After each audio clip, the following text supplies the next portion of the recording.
Parsha, Parshas Mishpatim, there's an incredible pasuk, which really, the pasuk itself is not that incredible. Not that I'm questioning Moshe Rabbeinu or God over here, but the pasuk is the pasuk, Kol almana v'yasayim lo yisa'aneh. Do not oppress the almana or the yasik. And from within this pasuk, we see so much depth in the Torah's sensitivity towards man, towards emotions. And when you start to learn through, first of all, the pasuk itself, a special directive.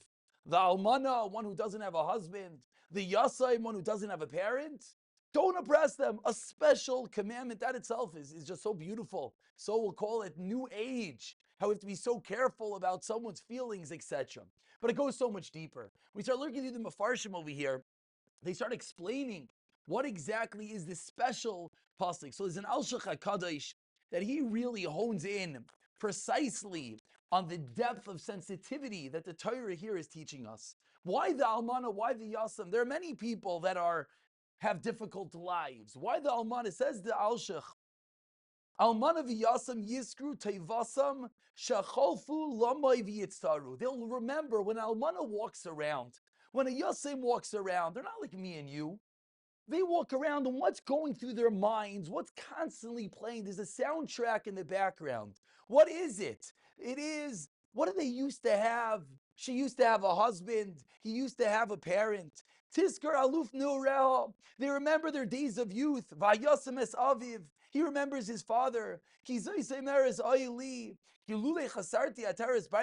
would I have been if I didn't lose my husband? At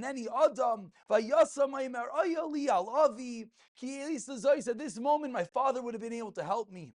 And the Alshach goes on to explain that the Yasaim, the Almana, the widow, the orphan, when they walk around, they're constantly worried, constantly emotionally playing out. Oh, my father, he needs directions. I would have called my father. She needs something. I would have called my husband. And constantly throughout their life, they're worrying and they're playing. And maybe on the forefront, you see them walking down the street, they look like everyone else. But says the Al-Shech, the Torah is teaching us, it goes that much deeper. It's not just what someone looks like. You have to go deep into their emotions. And that's why there's a special directive, a special commandment not to oppress them. Risham Shulfal Hirsch, when he translates the word loy sa'aneh, do not oppress, he writes the following. Well, he didn't write it in English, the translation in English. Do not let them feel their dependent position. Yeah, you want the German. I didn't know you were coming. I would have brushed up on my German. I would not have, but I would have at least pretended. Do not let them feel their dependent position. What does that mean? That means and many make this connection, it's not just the Yasam and the Almana. The Yasam and the Almana are, of course, the obvious examples. But when anyone's walking down the street, do you know what's going on in the background of their mind? Do you know what they're worried about? Do you know if they're busy worried about the deal they didn't do, the date they didn't get, the child they didn't have, the issues they're having here? Do you know what's going on? Says the Al-Shech, the Torah is teaching us how deep we have to be worried about the emotional aspect of each and every person's life, a special commandment. And to use the words of Rav Hirsch, it's not just don't oppress them. It's not just don't trip them when they're walking down the street. Don't let them feel their dependent positions. Be extra for each and every person. So hopefully Parshas Mishpatim famously is the parsha of all the laws. Rashi right away teaches us why is it nismachu, what's the smichos to Har Sinai, to teach us that this is also from Sinai. We Jews believe it's not a department of church and state. It all goes together. Laws, halachas, Torah, it's all one and the same. But maybe we have to start learning a little bit deeper like the Al-Shech and realize how deep things go. And when you see someone, and maybe he does look like he's having a good day, and hopefully he is.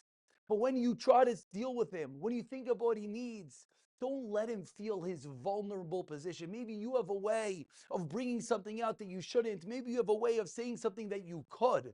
We have to always be cognizant, of course, by the Almana, of course, by the Yasaim, but even by each and every person, the extreme care and sensitivity that we as Jews have to accord to each and every person. Hopefully, b'siyata d'shmaya, with such a schos, with such an outlook, we'll be able to fully emulate, of course, the ways of Hashem, which is all midas, emulating the ways that HaKadosh Baruch Hu deals with us, the siyata dishmaya. And with